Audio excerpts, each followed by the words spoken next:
बेपर्दा औरत पर अल्लाह का अजाब।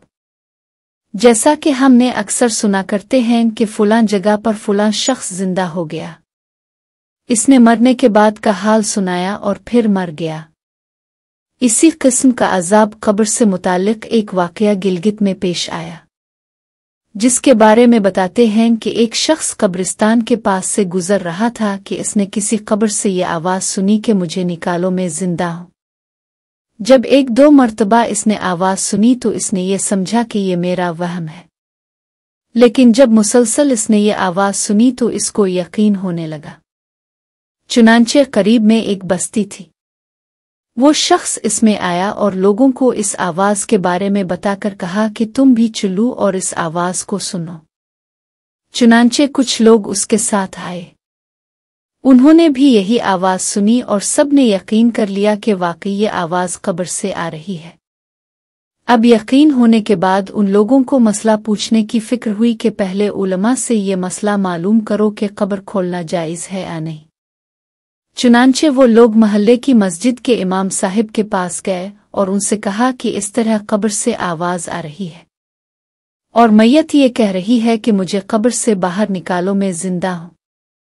इस पर इमाम साहिब ने फरमाया, अगर तुम्हें इसके जिंदा होने का यकीन हो गया है तो कब्र को खोल लो और उसको बाहर निकाल लो। चुनांचे ये लोग हिम्मत करके कब्रिस्तान गए और जाकर कब्र खोली। अब जो ही तख्ता हटाया तो देखा अंदर एक औरत बरहना हालत में बैठी हुई है और उसका कफन गिल चुका है।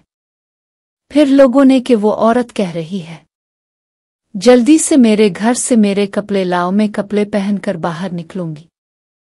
चुनांचे ये लोग फौरन दौड़कर उसके घर गए और जाकर उसके घर वालों को ये वाकया बताया।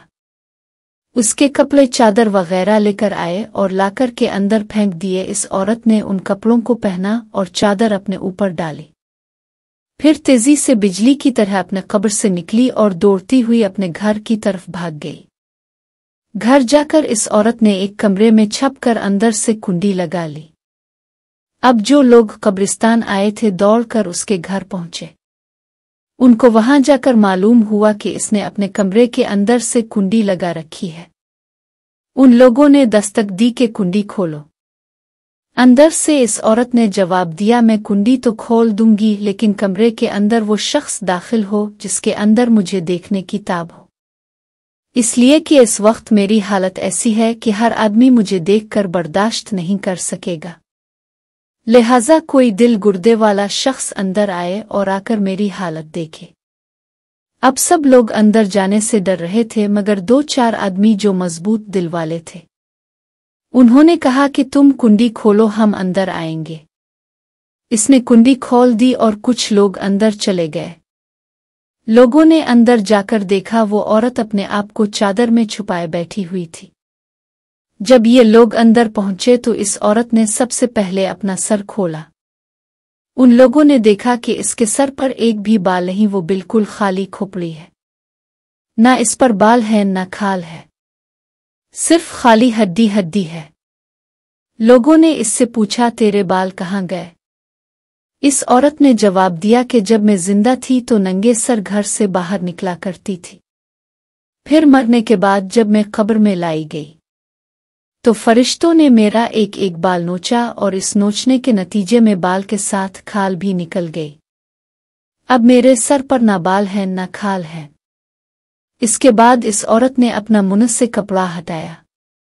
जब लोगों ने इसका मुंह देखा तो इतना खौफनाक हो चुका था कि सिवाय दांतों के कुछ नजर नहीं आया। ना ऊपर का होंठ मौजूद था ना नीचे का होंठ मौजूद था, बल्कि 32 के 32 दांत सामने जुड़े हुए नजर आ रहे थे। सोचिए, अगर किसी इंसान के सिर्फ दांत ही दांत नजर आए तो कितना डर और खौफ मालूम होता है। अब उन लोगों ने इस औरत से पूछा, तेरे होंठ कहाँ गए? इस औरत ने जवाब दिया, मैं अपने होंठों पर लिपस्टिक लगाकर नामहरम मर्दों के सामने जाया करती थी। इसकी सजा में मेरे होंठ काट लिए गए, इसलिए अब मेरे चेहरे पर होंठ नहीं है। फिर इस औरत ने अपने हाथ और पैरों की उंगलियां खोली। लोगों ने देखा कि इसके हाथ और पैरों की उंगलियों में एक भी नाखून नहीं था, तमाम उंगलियों के नाखून गायब थे। इससे पूछा, तेरी उंगलियों के नाखून कहाँ गए? इस औरत ने जवाब दिया, नाखून पालिश लगाने की वजह से मेरा एक एक नाखून खींच लिया गया। चूंकि मैं ये सारे काम करके घर से बाहर निकला करती थी, इसलिए जैसे ही मैं मरने के बाद कब्र में पहुंची तो मेरे साथ ये मामला किया गया और मुझे ये सज़ा मिली कि मेरे सर के बाल भी नोच दिए गए, मेरे होंठ भी काट दिए गए और नाखून भी खींच लिए गए। इतनी बातें करने के बाद वो बेहोश हो गई और मुर्दा बेजान हो गई जैसे लाश होती है। चुनांचे इन लोगों ने दोबारा इसको कब्रिस्तान में पहुंचा दिया। मोहतरम ख्वातीन व हज़रात, अल्लाह ताला को ये इबरत दिखानी मकसूद थी कि देखो इस औरत का क्या अंजाम हुआ और उसको कितना हौलनाक अजाब दिया गया। बेपर्दा ख्वातीन इस वाक़ये से इबरत ले और उन गुनाहों से तौबा करे जिसकी सज़ा बरोज़ क़यामत बहुत सख्त है।